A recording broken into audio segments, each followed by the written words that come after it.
Good afternoon, students. We'll now start our value-added course on data analytics and visualization. I hope all of you got the Anaconda Navigator installed in your systems. So go to your run bar and type there Anaconda Navigator.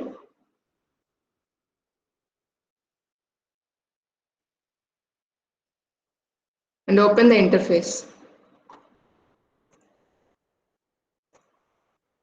I'm sharing my screen. I'll show you how your interface should look like.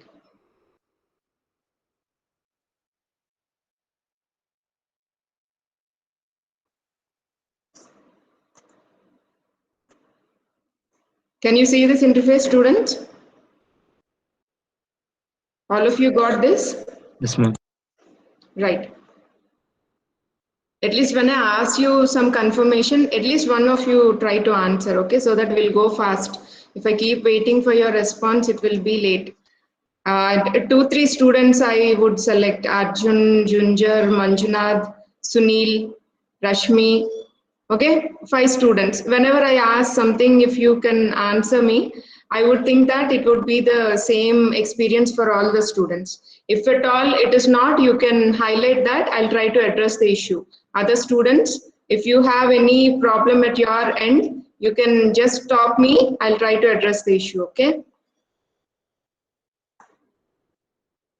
So go to Jupyter Notebook. Did you see this interface? Anaconda Navigator has many tools like Jupyter Lab, Jupyter Notebook, Orange. Orange is used for component-based data mining framework. Means if you want to set up models, if you want to connect various processes as a process flow from one process to another process. Initially, you have to download the data set, then train the data set, test the data set, all should go on in a line. Okay, that flow can be given in Orange 3. Means you can write some machine learning algorithms and set up the flow using this Orange version. And here you have PowerShell prompt also and Qt console, where you can give one-line commands, one-line Python commands, where you can execute them one at a time. And Spider is another IDE where you can type your Python script, right? Like have you write your code in C, C++, and you also use, you can also use one the other IDE so far you have been using in your lab, right? Python IDE, Integrated Development Environment. In the same way, you can use this Spider also to write your Python scripts. And GlueVis is a multi-dimensional data visualization across files. So if you want to explore relationships within or among the data sets, means not only within a single data sets, but if you want to merge two data sets and want to explore what are the relationships between the data, that can be made possible by using GlueVis. Okay, and finally you have RStudio, and R is mainly used for statistical analysis. Generally, people will be asking if they wanted to pursue a career in data science, they keep asking this kind of questions, whether R is easy to learn or apply, or whether Python is easy, which one to select. So that we can kickstart our learning process in data science. In such cases, I would suggest that RStudio is mainly useful for statistical analysis. So if you want to prove something statistically, if you want to attach some statistical significance to your hypothesis, what do you mean by hypothesis? If you want to prove something by performing an experiment, by conducting an experiment, that is called as your hypothesis. Now, in order to support your hypothesis, you should prove that it is statistically significant. Means you have data in hand so that you can claim that your statement is correct. You can prove that your statement is correct with the help of the data you have taken. Right? That is called as statistical significance. You have to attach some statistical significance in order to prove the statement that you have made about the data. Say when I when I make a statement, 50% of my students are fast learners or 50% of my students are average learners. When I make such statement, I call it as hypothesis. Now I have to have data in hand to prove that my hypothesis is true. Means I'm trying to attach some statistical significance to the data to prove my hypothesis, saying that Excuse me, ma'am. yes. Ma'am, your voice is breaking at some point of time. Okay. Are you not able to follow? Ma'am, now it's fine. Yeah. Like before, it wasn't audible. It was Yeah. breaking. Okay. My end, I have good connection. What about others? Do you have the same experience, Rashmi, No, Chaitra? no issues, ma'am. No It's clear. issues? No, Yeah. ma'am. Yes, ma'am. Yeah. Spooty, just check whether on your end any problem with the network. Okay. Sit near to the router. Ma'am, it's not only me. For few, it's happening. Is it? Okay. Okay. Ma'am, even I can't hear. Vinny, now how is it? Ma'am, now little better, but earlier it was not fine. Okay, I'll do one thing. I'll stop streaming the video and see whether the quality improves or not. Right? Sure, ma'am, sure. Okay, okay. Just I'll stop the video streaming. 1 second.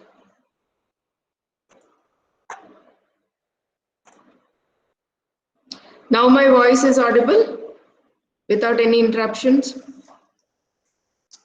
Yes, ma'am. Right. Yes, ma'am. Yes, ma'am. Clear. Okay. I'll share the screen 1 second.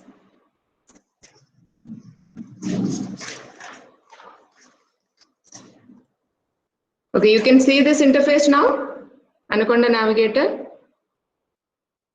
Yes, ma'am. Right. Okay, so if you want to prove your hypothesis, you should add some statistical significance. You should be very comfortable with these terms as hypothesis, statistical significance, training training the machine, testing the machine. All these are important terms you should follow. Okay, for time being, it is just enough to understand what is hypothesis and what is statistical significance. Okay, so whenever I make a statement and I want to prove that statement, I have to have data in hand as a proof. Okay, which will help me statistically prove that my hypothesis or statement that I made is correct. In this case, 50% of my students are average learners or 50% of my students are very quick learners, right? That is the statement we have made. And I collect your performance data and I try to perform some experiment and I show the results, right? That is called as attaching statistical significance to your hypothesis. Somebody wants to speak?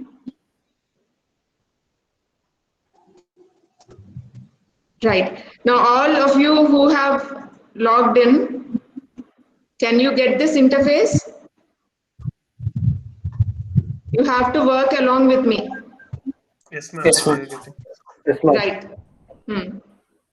Now, launch Jupyter Notebook.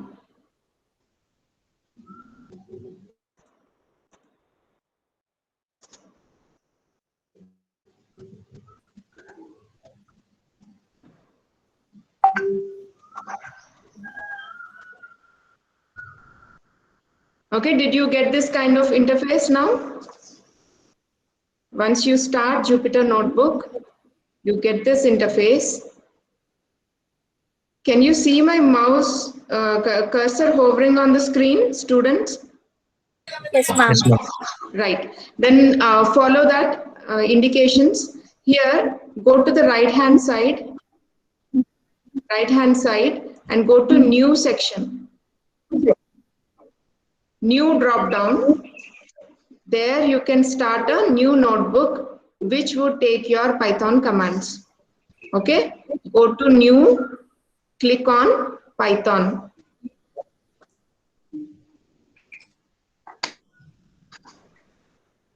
You should be very quick in switching between the screens. You should first see my instruction, then execute it simultaneously. Okay, are you able to open this untitled notebook? Yes, ma'am. Yes. Right. Now, why is this Jupyter notebook useful? Why don't we use Spider directly, or why don't you use any Python IDE? Yes, students, you have any doubt? Somebody is trying to speak?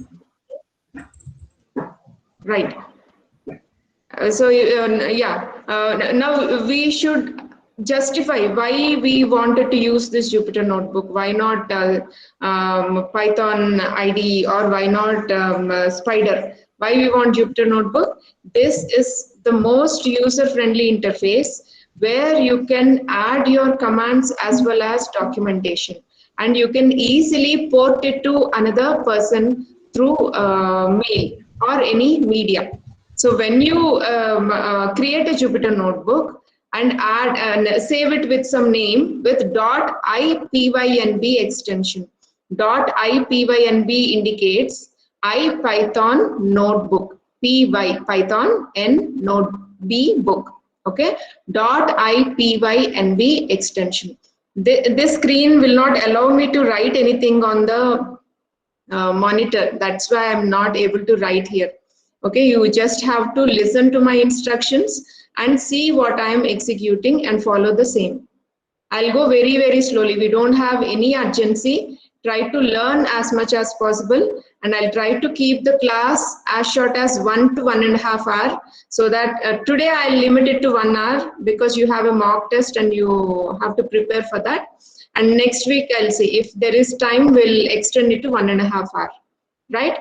So this Jupyter notebook will help us to add documentation and Python codes along with it. So whenever you want to show your work to a colleague, then you can just save this untitled notebook with some name with .ipynb extension, and that will be available in the path it is saved. And once you attach it to your mail and send it to your friend, he can open it again in the same environment and start using it.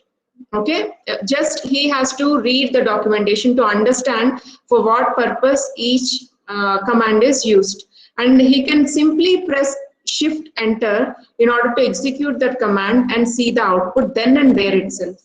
Okay, so it is like you are in front of your friend explaining him why each Python command is used, and he can get the experience of working with it by just executing it with a click of shift plus enter. Okay, that is the goodness of this Jupyter notebook. Now you have to save your file. Go to file, rename.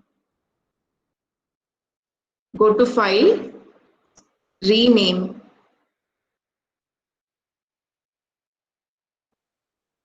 And give the name. You can give it as Python fundamentals. Today I'll just do a quick recap of your Python fundamentals, and next week we'll do some case studies on satellite image analysis. Okay, give the name and click on rename. Give the name, click on rename. I will open my own Python notebook, so I'm not saving here, but you, because you are starting now, create a new Jupyter notebook for yourself. Ma'am, extension is needed. Extension is not required. It is automatically saved with IPynb extension. Okay, this is how you save your Python notebook and start executing your commands. Here if I give just 3 plus 4 and press shift enter, just press shift enter, it will execute. It will execute the command in the cell and it gives the result. Did all of you get this? Yes, ma'am. Good. Any student who didn't get, stop me. Do not hesitate to stop me. Many other students also may be lagging behind. Help them, students. Now observe this code here. Under the menu, file, edit, view, insert, cell, kernel, widgets, help, you have lots of options, right? Now under that you have a drop down with code, markdown. Other two we are not interested in. I'll explain you what does these two kinds of cells do. Code cell will be executed by the Python interpreter in order to give the result. But markdown cell will serve for documentation through which you can add some headings or explanations about the cell, about the code you're going to add. So for documentation sake, we generally use markdown, and for executing the Python commands, we use code cells, right? We have two kinds of cells, code cells for executing the commands, markdown cells for adding the documentation, right? And you have a button here, run. Go to the previous command, just click on run. Still it does the same action as we do with shift plus enter. Did you get this? Now go to file, you have many options like you starting a new notebook, opening the existing notebooks, making a copy of the notebook, save this notebook with save this notebook as a different copy. Both they mean the same, make a copy, save as. Okay, so if you want to save this file in a different location, you can do that with save as. Rename, if you want to change the name of this notebook. And if you want to create some checkpoints till where the data will be saved automatically on your notebook. And if you want to revert to a previous checkpoint, these are all some unimportant options. Okay. Download, say if you want to download a Python notebook, you can do that with download as. Generally, we use only new notebook and rename commands. But still you can explore based on your interest. You can explore all the other commands also as and when the requirement arises. Now in this edit, you have options like cut the cells if you want to remove any cell, empty cell. Copy the cells if you want to recreate a cell with a command. You can do it with copy, paste the cells, delete the cells, cut, copy and paste options, you know, and how is it different from delete, that and all, you know, very fundamental things, right? So if you want to split the cell, merge the cells, say you have written two different scripts and you want to merge them together, you can use merge cells. So all these, if we keep discussing, all these are very small things you can explore by yourself being a PG student, right? So the main things I'll teach you, other things you can explore. And still if you have a doubt, Python has a wide community of coders discussing in a huge number of forums.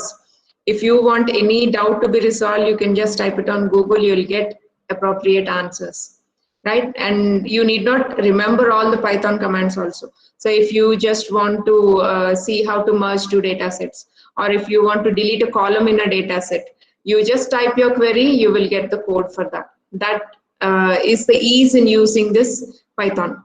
Okay, so just get well equipped with the knowledge, but need not by heart every command. That is what I'm trying to say.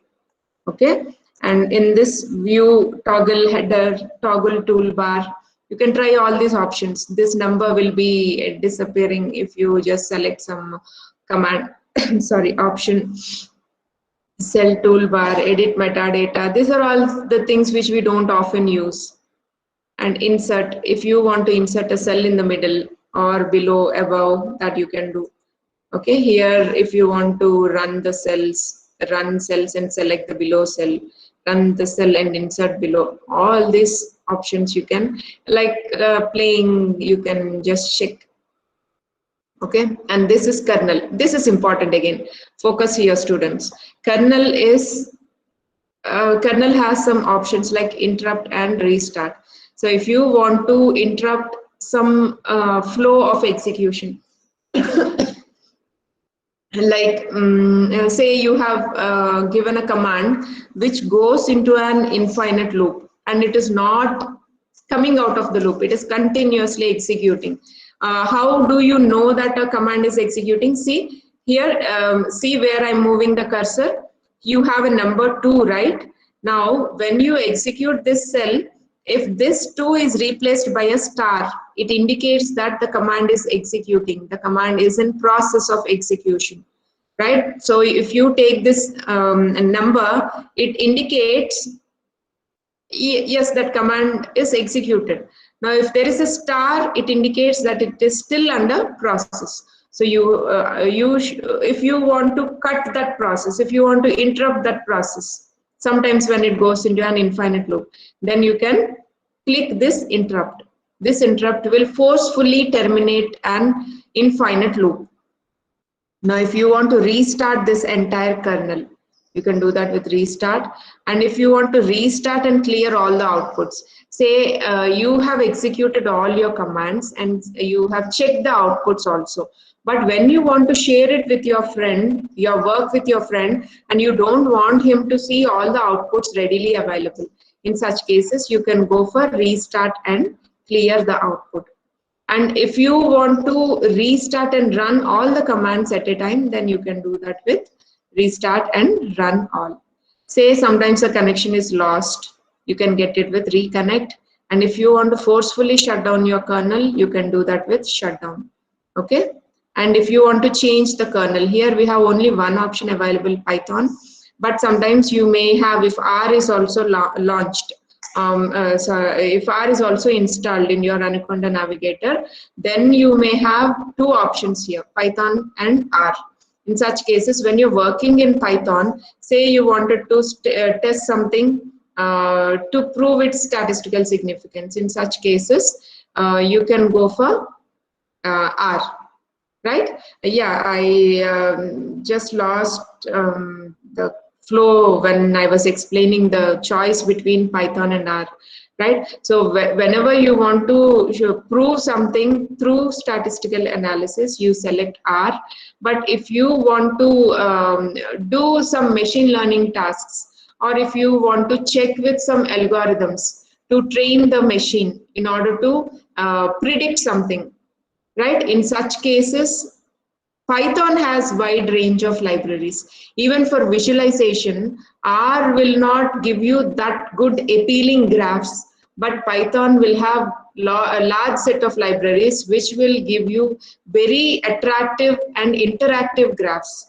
Okay, you may have 3D graphs and interactive. Say if you take your mouse cursor to a data point, then it will give all the details about that data point as a drop down. Okay, such kind of interesting interactive graphs can be drawn using Python when compared to R. So if you want to implement machine learning, or if you want to do some attractive visualizations on the data, then you can go for Python. But when you're performing statistical analysis, it will be useful to select R. But still, what all can be performed in R can be performed in Python, and what all can be performed in Python can be done in R, but the ease of use differs. Okay? Right. Yeah, the other two things are widgets, save, notebook, widget, state. Even I haven't used any of these options till now because they're not prevalently used. So we can just see these are the options available, but need not go in depth. This is help if you want to have a Python reference or IPython reference, NumPy reference. There are external links that are provided here. You can click on those links and go to that external link to search for the help, right? Students, is it understandable what I'm trying to teach to you? Are you able to follow? Yes, ma'am. Yes, ma'am. Very good. Very good. Okay. Now, see, this is how you create a new Python notebook. But I have my notebook already prepared to demonstrate you, so that I will save time in typing the commands. If I start typing all the commands, it will take time. So I have my Python notebook kept ready for you. So I will explain each and every command, execute it, and give you time to execute the same. Okay, so I just see what I'm doing. If you want to open a Python notebook that is sent by someone, which is saved in your downloads, how you can do that, I'll show you. Go to home, and my notebook is saved in downloads. I'm going to my folder.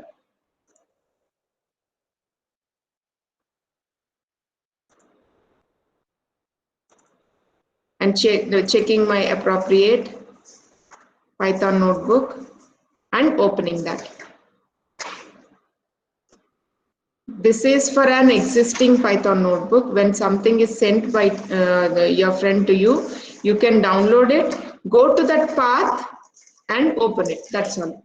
You can't open IPYNB extension. You can't open .ipynb extension files separately. You can't simply double click on that and open it. You have to come to your Anaconda Navigator, open a Jupyter notebook, and there you have to browse for your Python notebook and open it there itself. Right? So how to add documentation? Let us see first how to add simple documentation to your Python notebook. Now observe here, I have marked this initial cell. This is my first cell. We call this as cell. See, can you, 1 second. Let me restart and clear all the outputs. Right.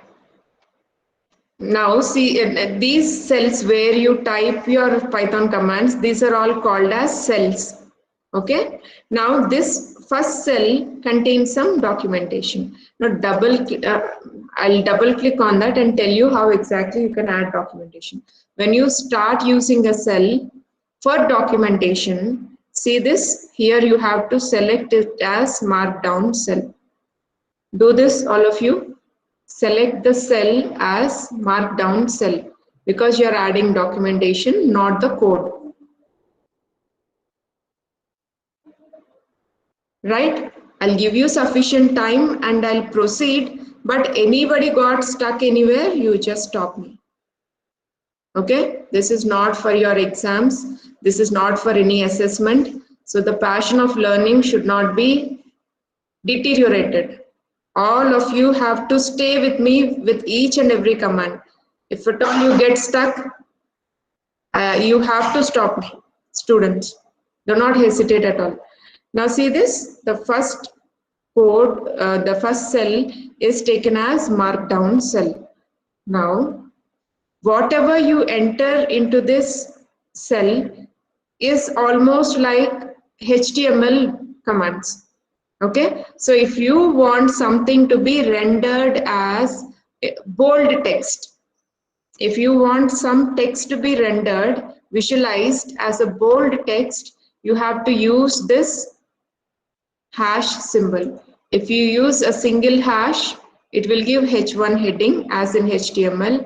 If you use double hash, it will give as much as your H2 tag, and 3 hashes, it will be like your H3 tag in HTML.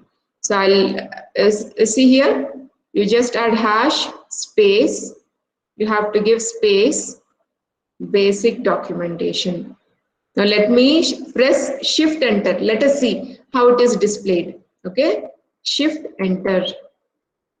See here, how is it rendered now? As a bold text. Right, as a heading.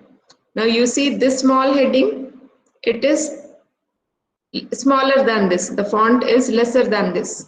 Okay, somewhat smaller heading will appear. Right? Now double click on that again to add extra documentation. Now, if you want to add some bullet points, in such cases, you can use a hyphen, space. This is used for bullet, just to indicate for what purpose we are using.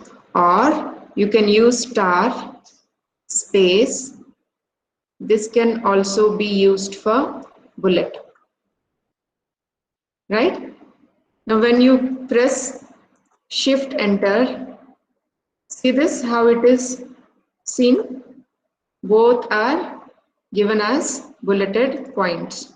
So you can use either hyphen, space or star space to show them as bulleted points.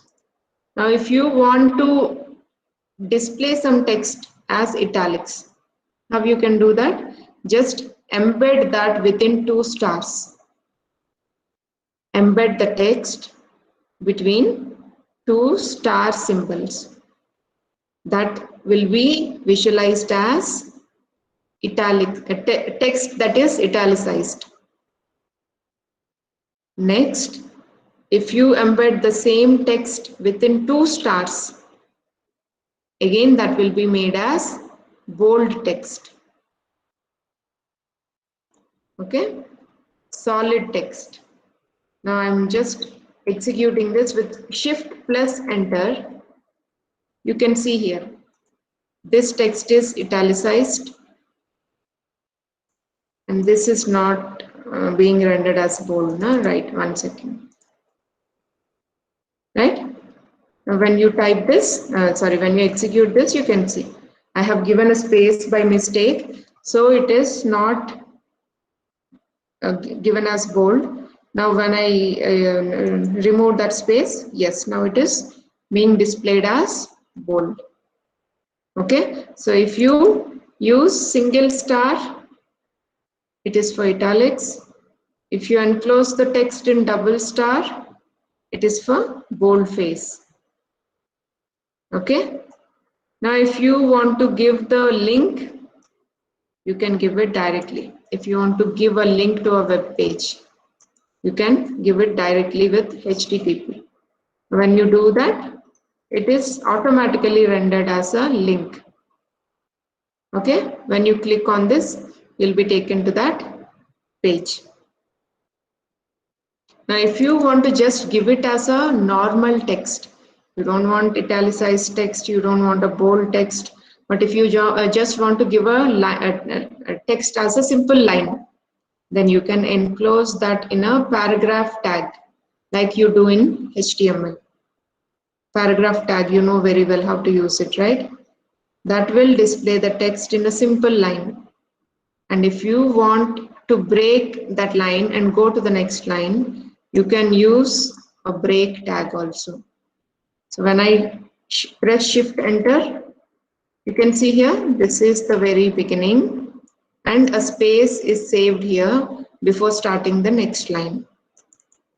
Right? See here, paragraph tag. After displaying this text, you have a break tag which will give a space and go to the next line.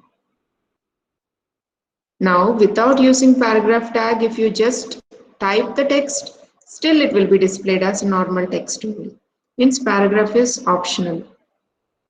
Right? So when you press shift enter, you can see this. The text is displayed normally. Now, if you want to give some equations, you can do that. See, if you want a power b, a raised to the power of b, or if you want to add some infinity symbol, and if you want to give a by b star c minus d as a formula, you can do that by using symbols. All this is available online. If at all you want to add some equations, you can just refer to online documentation, because this is not very easy to remember, right? You have to give those equations in the form of regular expressions enclosed between dollar symbols. So when and where you use that, you can just refer to the online documentation and add your equations. Now observe this, when I execute this, you can see the equations. See, integral 0 to infinity x power minus alpha, a power b, a by b plus c minus d, a by b star c minus d, all these equations can be displayed in the documentation. How you do in HTML, same way you can do it here in Jupyter Notebook documentation also. Any doubts in this, students? No, ma'am. Okay. I'll share this notebook to you. You can download that and start executing them. If at all you're not able to follow anywhere, just keep be synchronized with my explanation. Do not miss the explanation. Anyway, the notebook will be with you. Okay, I'll give time, but still some may be lagging behind for those students I'm seeing. Okay, now let us go to basic Python commands. Now you know how to print a text on screen, right? Print. Whatever you want to print should be enclosed in brackets within double quotes. So when I write this command, print hello students, and press shift enter, that text will be displayed. But remember, this cell is again marked as code cell, not as markdown cell. Did you observe that? When I want to add some documentation, see the previous cell? Here I have given some documentation, basic Python commands. So I marked it as markdown cell. But this cell, I wanted to execute some code within that. So I have saved it as code cell. Right? So this displays what is printed. What is passed as parameter to the print method. Hello students. Now, there are various mathematical methods also, mathematical functions also. One of them is absolute. If you want to get absolute value means no negative value is allowed. If you have -4, it will be this absolute value of -4 is 4. Absolute value of 4 is again 4. Okay, so absolute will always give you a positive number. So when I execute this, see the output? It displays 4. Right? Now, I want to make use of some variables. If I use variables in other languages like C and C++, we need to declare and use them. We need to tell the compiler that this space is used with a name to accommodate for only integer values or for only float values or only double values. But that is not the case in Python. In Python, you can just start using a variable by assigning it some value. Now, based on the value assigned to it, the Python interpreter will assume that data type for that variable. Right? Sorry, Python compiler, not interpreter. Python compiler will assume the data type for a variable based on the value assigned to it. Okay, so here, see this code, what I highlighted. Here we are assigning a string value to a variable myString. Now, when I say print myString, what will happen? It will print what is saved in myString. And also, the Python compiler assigns a string data type to myString in the backend. Okay? Now, just assign a value 4 to A. Now what will happen? Python compiler will assign integer value to the variable A because you have assigned an integer number to it. Now, if you want to know the data type, first of all, execute this command. And in the next cell, you observe the command. I wanted to know the data type of A. So what did I do? Print type of A. When I say type of A, what is the data type of A? Because 4 is assigned to it, Python compiler have assigned integer data type to it. Right? Now when I display here, when I give here my string and execute this, see the difference? Now my string's data type is str. Remember, in Python, everything is treated as an object. Because my string is an object, its data type is a class. My string is an object here. A is an object here. And A is an object of the class int. My string is an object of the class string. I'm repeating again, A is an object of the class int. My string is an object of the class string. Got it now? Whatever variable you use is treated as an object in Python, and it belongs to the class of data type for which to which a value is assigned. Based on that, that class will be determined. Okay. Now, if you want to execute the same previous command, you can just give underscore. That will print whatever is executed previously. Whatever is the previous command means it is not like printing a data type, or it is not like assigning some values. Whatever is the mathematical evaluation that has been performed in the previous cells, that latest command will be taken and executed. So it omits this one, it omits this one, and executes this command. See what I highlighted here in blue? That command will be executed because that there only some evaluation has been performed using a mathematical function. So that is executed. Say here I insert some cell and I print 8 plus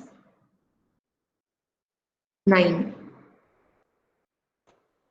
and press shift enter. I got 17, right? Now when I execute the latest evaluation once again,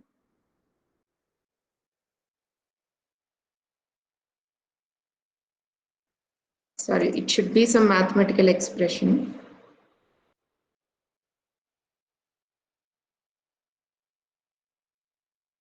Or we'll use POW 2 power 3.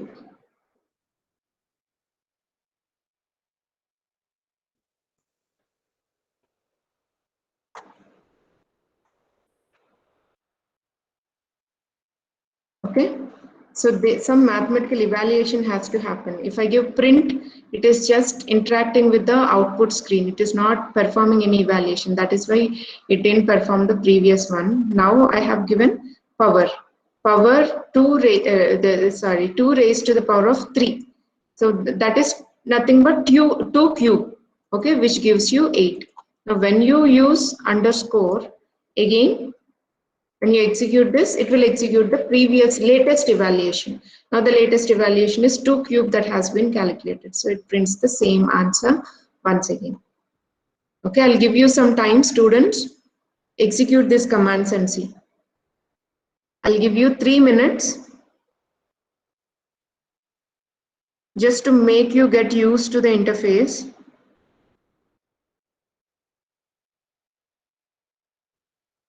Execute these commands.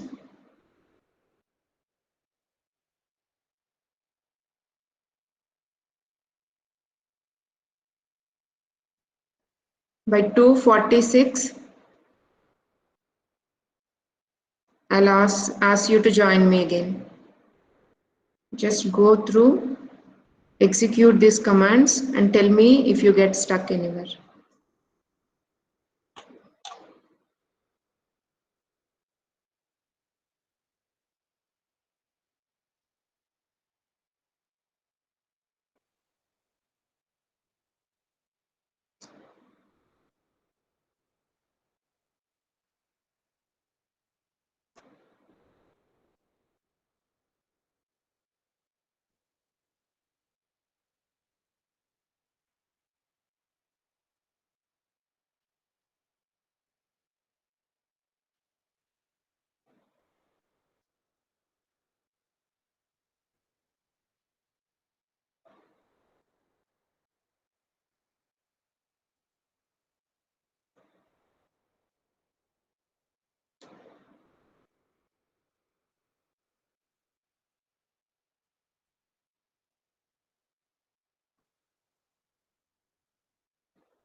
Any of you have completed?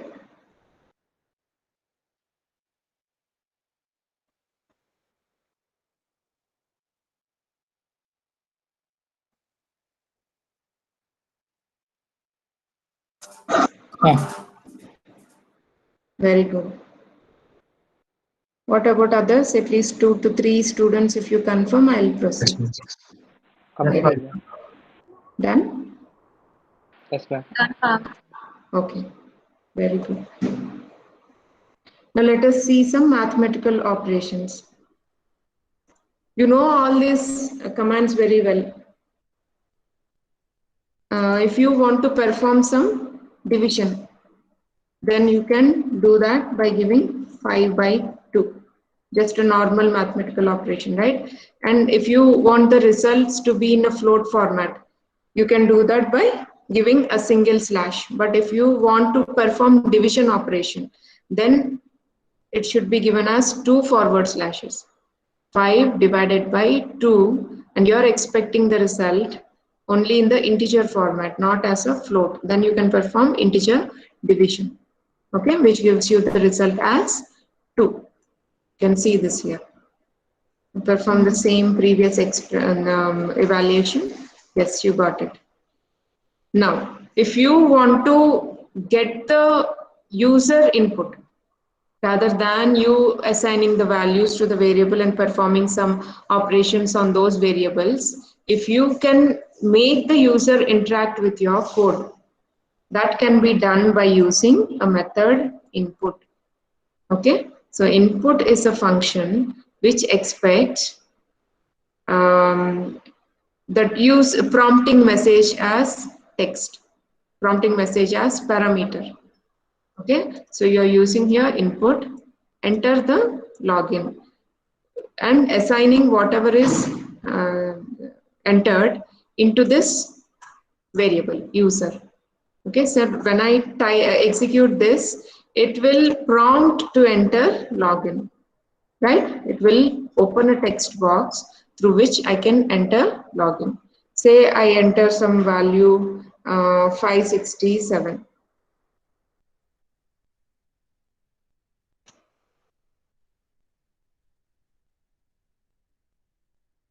I can enter some value like this, 567. Right? So when I display that, that can be given. Enter login 567 has been entered. When I simply print it, even that can be printed 567. Now let us do a small operation by accepting the values.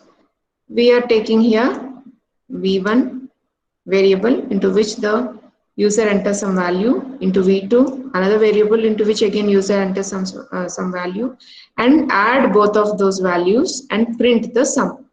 Okay, this is a small set of statements we are executing. When I execute this, enter number 1. See here, the prompting message I have given is taken. Is displayed, and that values will be taken into v1, right? So when I enter here 3, I can give I can press enter, and when I enter 6 here and press enter, it is taken as 36, not as 9. Can you explain? Can any one of you explain why is it so? It's taken a string, ma'am. Very good. It is taken as string. Whatever values you enter into a text box using input method, it will be taken as a string, not as integer values, right? That is why it has performed string concatenation.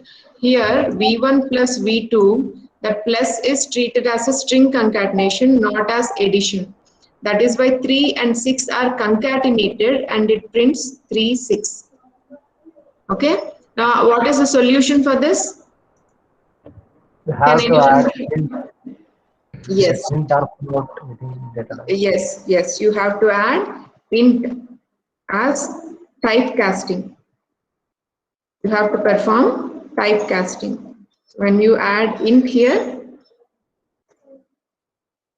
and display, and execute, and again type 3 and 6, now it gives us the sum 9, right? So initially v1 and v2 are taken as string values, but once you forcefully converted them to int, now they are taken as int values.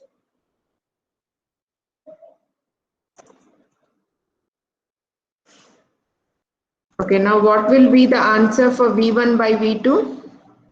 Can any of you answer this? v1 is 6, v2 is 9.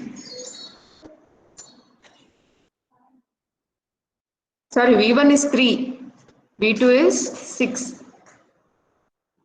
What is the value of v1 by v2? 0.5. 0.5. Yes. v2 by v1? 2. 2. Correct. v2 integer divided by v1? 2. 2.0 or 2? 2, ma'am. Just 2. Yes. Because we are not interested in the decimal part, by performing integer division, we just get 2 instead of 2.0. Now, if you want to use relational operators are less than or equal to, greater than or equal to, and not equal to, right? And Boolean operators. What are the Boolean operators? And, or, not, right? So when you want to use a combination of these two, your resulting evaluation will be again a Boolean expression, Boolean value. So in this case, you're using 3 lesser than 4. How will it be evaluated? True or false? True. Yeah. 3 less than 4, true. 4 less than 5? True.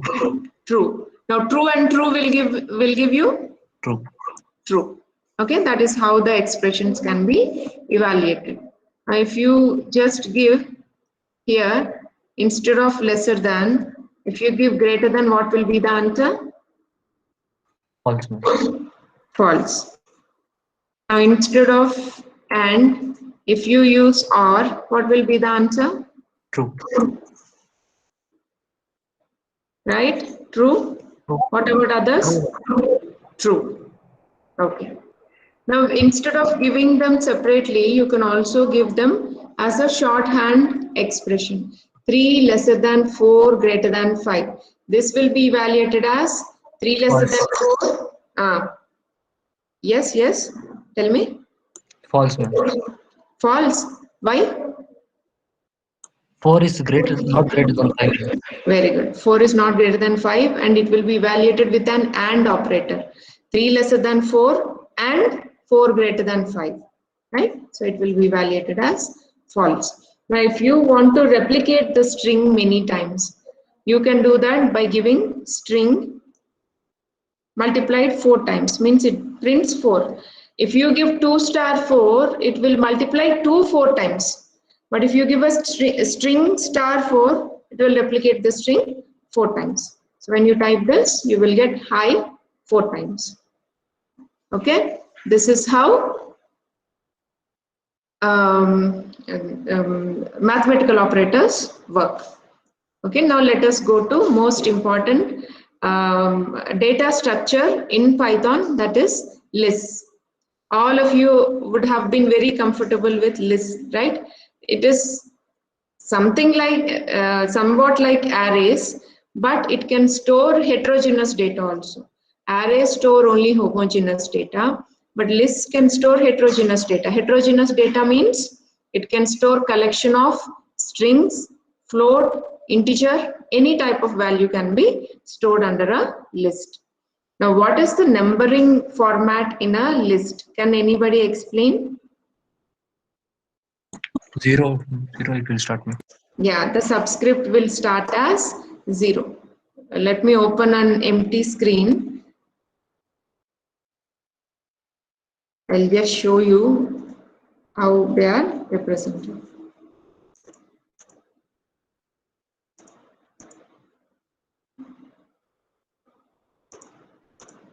Can you see this white screen now? Yes, ma'am. Okay. Now say if we take a list like this, 7, 2, 3, 5, 9. In this case, the subscripts will be taken as 0, 1, 2, 3, 4. And there is another option for this subscript numbering. It will be in the reverse order, numbered as -1, -2, -3, -4, and -5. Okay, so when I give list, just print list. If I just give print list, it displays all the values enclosed within square brackets. Sorry, 7, 2, 3, 5, and 9. Right? Now, when I want only some part of the list, means I want to slice the list. I want to extract part of a list. This operation is called as slicing. Very, very important and useful operation with lists. And it will be mainly useful when you're performing image analysis. Okay, if you want to, you know that image is set of pixels, right? Pixels means again collection of arrays. Now, if you want to select from a particular pixel to another pixel, you can do that with list slicing only. So you have to be very, very well versed with this slicing operation so that you can efficiently analyze the images. Now, in this case, if I want to print just some numbers 2 to 4, what will be the answer?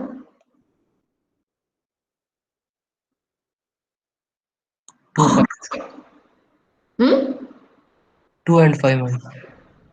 See this column, this indicates 2. 2 to 4. Subscript number 2 to 4. What will be the answer now? See where is, what number is in subscript 2? 359. 3. Next 5, number 9, 5. 9. 5, but 9 is not printed. It will be taken one number before, till one number before. So when you give 2 to 4, only subscript number 2 element and subscript number 3 element will be taken. So it is 3 and 5. 9 will not be displayed. Now when I give like this, what will be printed? 3 by 9. Yes, now all numbers will be printed from subscript number 3 till the ending, because I haven't given any ending subscript number. I am very specific about the beginning index, but I'm not worried about the ending index number. That is why it prints all the numbers starting from the index number 2. Now when I give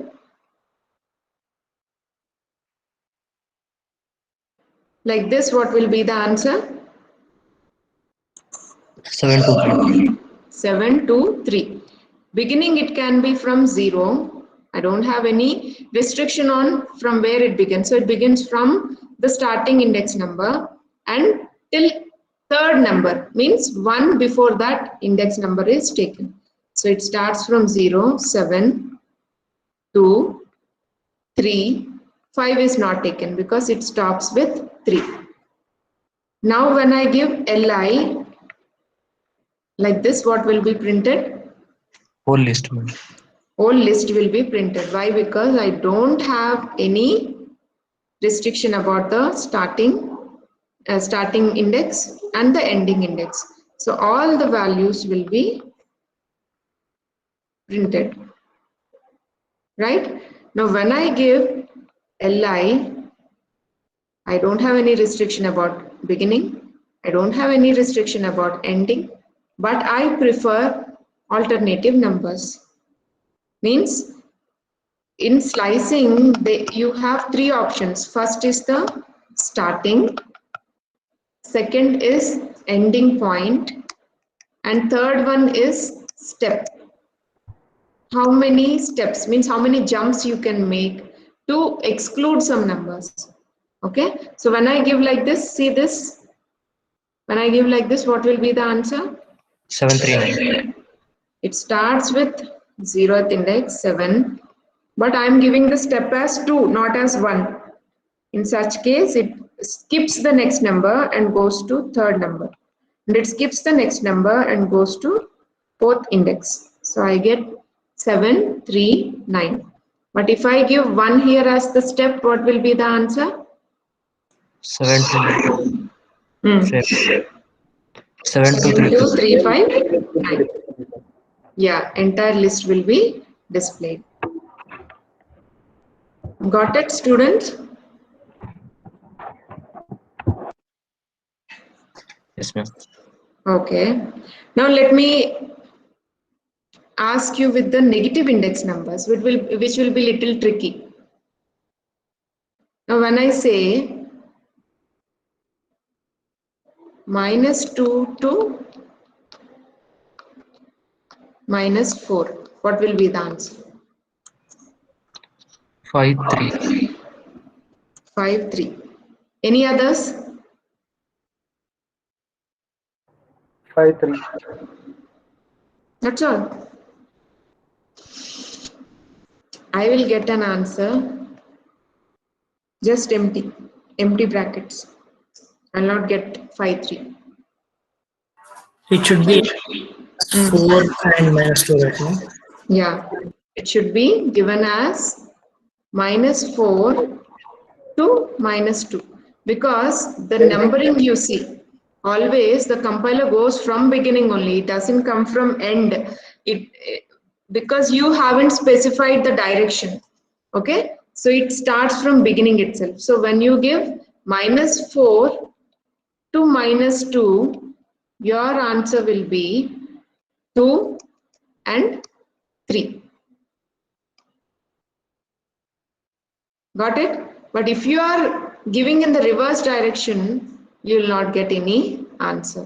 But still, you want to use the reverse direction. See here, Li -2, -4, give the step as -1. Then the compiler will understand that it should come from behind, not from the beginning. Then you will get an answer. What answer will you get?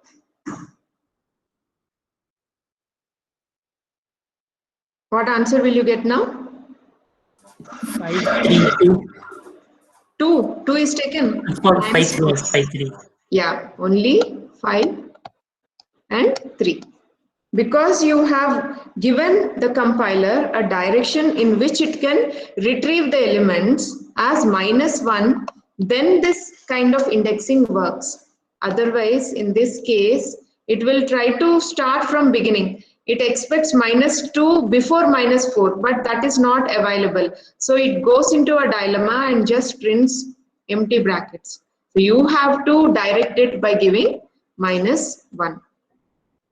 Got it? Otherwise, you have to take it in the direction as it is numbered in this direction, -5 to -3, or -5 to -5 to -3, or -5 to -2, -5 to -1. That has to be given. Now, are you very clear with the indexing and slicing? Yes, ma'am. Okay. Now I'll once again share the, yeah. Now you can see this notebook. Yes, ma'am. Yeah. Now quickly tell me the answers. I have the commands here for you, readily available. Tell me the answers. When I print this, the list will be printed. Now if I give list of 1, 2, ma'am. Somebody else should answer. When I give list, all list will be printed. When I give sorted Li, somebody else should answer. Sorted list will be displayed. Sorted list will be printed. So what is the answer? Error. Huh? Just sort function.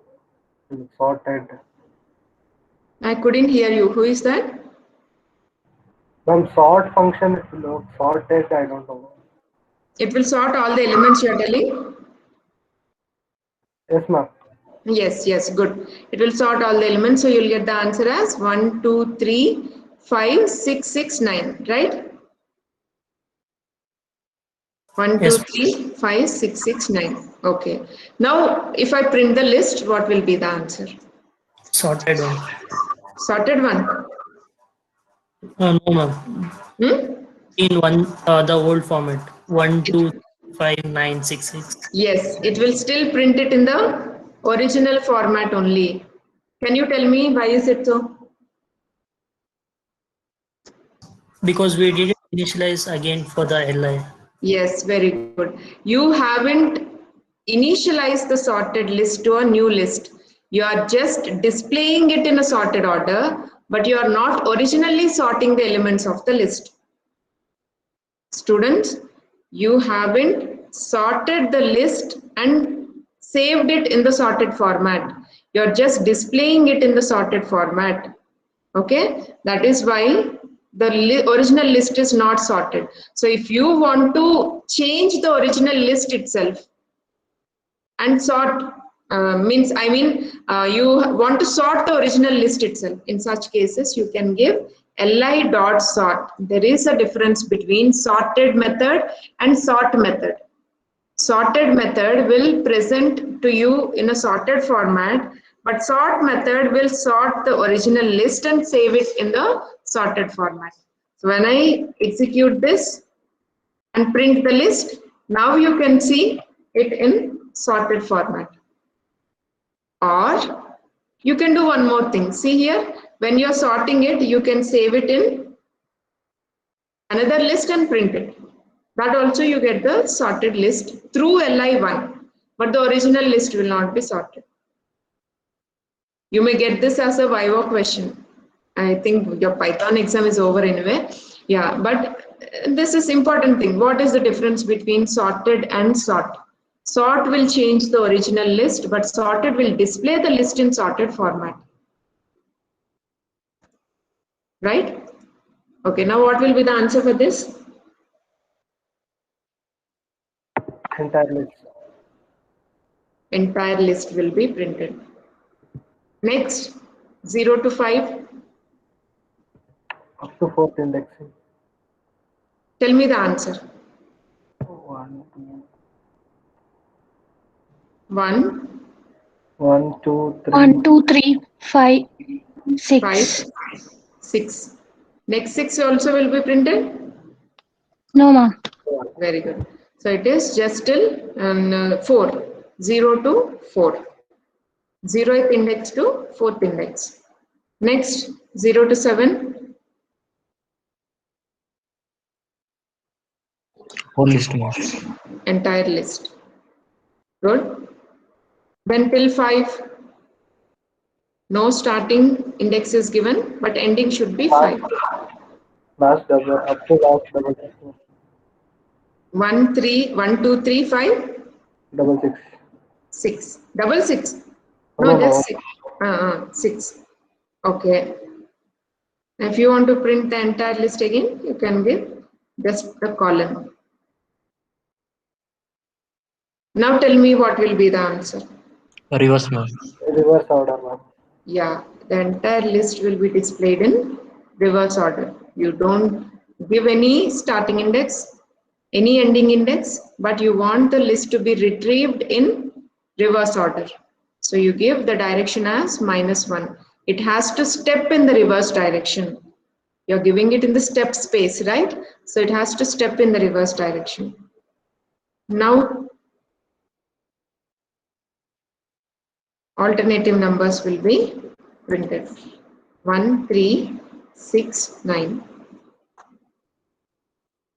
Okay. Now I created another list, list 1. Now tell me the answer. If I print X, what will Empty. be? Empty? No, not empty, ma'am. I didn't get you. What Empty, will be? Empty list. Yes, yes. Empty list. But when I give 6 and 4, what will be the answer now?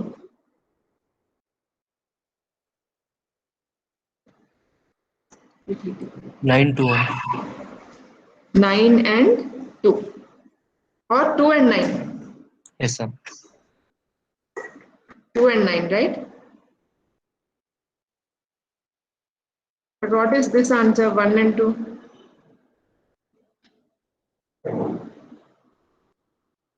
How many elements are there total? It starts from -1 from the reverse direction, right? -1, -2, -3, -4, -5, -6. So it starts from -6 to -4 means it prints 1 and 2.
Students, you can mark, anyway you are marking it on the official group, right? So I'll take your attendance. For today, you can leave the class because you should have some time to prepare for your mock exam. We'll meet in the next class. Okay? Okay, ma'am. Yeah, I'll stop the recording, Manjula. Okay, ma'am. Fine. Thank you, ma'am. Yeah. Yeah. We'll meet again on Friday or next Tuesday.